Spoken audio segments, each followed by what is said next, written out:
자, 그런데 이렇게 숨차는 것도 힘들지만 훨씬 더 괴로운 이 증상으로 고민하시는 분들이 최근 한의원에 많이 오고 계십니다.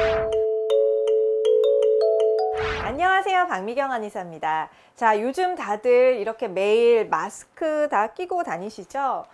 신종 코로나 바이러스다, 미세먼지다 해서 요새 건강을 지키기 위해서는 또 서로 건강을 지켜주기 위해서는 마스크 착용이 필수인 시대가 됐는데요.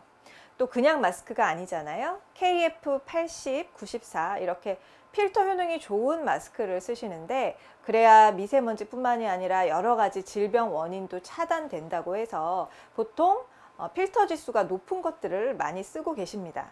자, 저도 매일 쓰고 있거든요. 근데 오늘은 좀 예쁘게 화장을 하느라고 또 여러분들 만나느라고 잠깐 벗었는데요. 근데 항상 이렇게 마스크를 쓰고 이야기하다 보면은 저도 좀 힘들더라고요. 환자분들하고 이야기 많이 해야 되는데 요거 마스크 쓰고 말하다 보면은 숨이 차는 거예요. 숨도 차고 좀 머리가 띵해지는 느낌을 받기도 합니다. 아무래도 이 필터가 잘 되면 잘 될수록 호흡에 방해가 되기 때문인 것 같아요.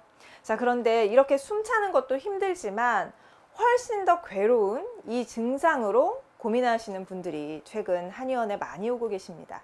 일명 마스크 피부염인데요. 이 마스크 때문에 입 주변과 볼과 이런 데에 여드름, 또 뾰루지 이런 것들이 폭발해서 간지럽고 빨개지고 그래서 오시는 분들 많아졌습니다. 자, 일종의 접촉성 피부염이 발생하는 건데요. 자, 원래 벨트라든지 귀걸이 같은 액세서리 이런 몸에 닿는 금속에 의해서 접촉성 피부염이 잘 생겼던 분들, 혹은 기존에 안면 홍조나 여드름, 지루성 피부염 이런 증상들을 갖고 계셨던 분들에게 마스크를 썼을 때 피부염증, 피부 트러블이 더 흔하게 나타납니다. 자, 그 이유는요, 장시간 마스크를 쓰면 입 주변의 피부는 통풍이 제대로 이루어지지 않겠죠. 그래서 피부의 온도가 올라가고 또 착용 부위가 습해지게 됩니다.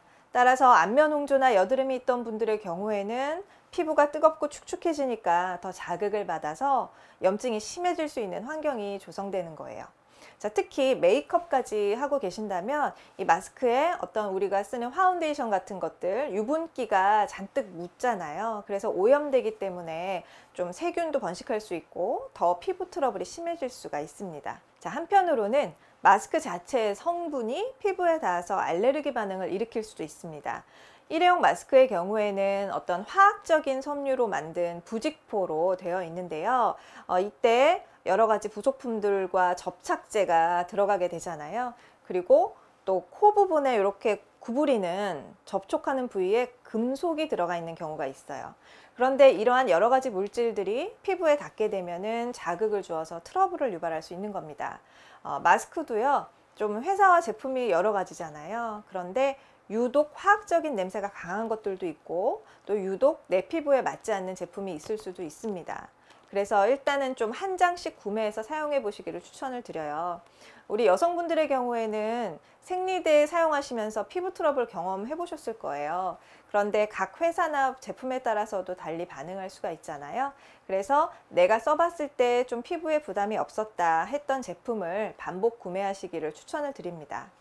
자, 그런데 불행하게도 이것저것 바꿔서 써봤는데 모든 일회용 마스크에 알레르기를 보이는 경우도 있거든요. 이럴 때는 좀 어쩔 수 없이 아주 심한 분들은 면 마스크밖에 못 쓰시는 분들도 계세요. 그런데 안 하는 것보단 낫다고 생각하거든요. 그래서 면 마스크를 사용해서 자주 세탁해 주시는 것도 좋겠고요. 또는 깨끗한 면 손수건을 준비하셔서 이 마스크가 직접 피부에 닿지 않도록 그 사이에 한 겹 잘 덧대어 주시는 것도 도움이 되겠습니다. 자, 또 마스크를 재사용하지 않아야 됩니다. 오염된 마스크를 자꾸 반복적으로 사용할 경우에는 호흡기 건강에도 좋지 않지만 피부에도 트러블이 발생할 소지가 있으니까 주의하시기 바랍니다. 특히 마스크 사용하고 나서 집에 오셨으면 바로 벗고 또 세안을 꼼꼼하게 해주시고 알로에 젤 같은 진정 보습 역할을 하는 제품을 발라주시는 것도 좋겠습니다.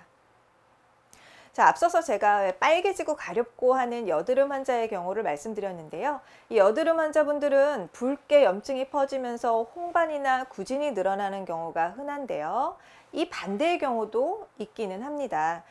피부가 유독 건조하신 피부 건조증이 있는 분들의 경우에는 반대로 하얀 비듬이 생기듯이 각질이 뜨거나 입 주변이 좀 갈라지는 경우가 있어요.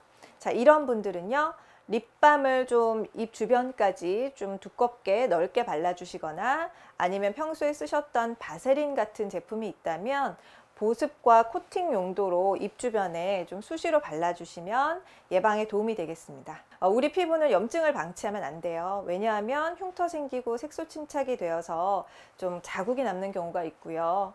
또 그대로 방치하게 되면은 자주 재발하고 심해지면서 만성 질환으로 변할 수 있거든요. 그래서 아무리 초기 질환이고 또 가벼운 증상이라도 주의를 게을리하시면 안 되겠습니다.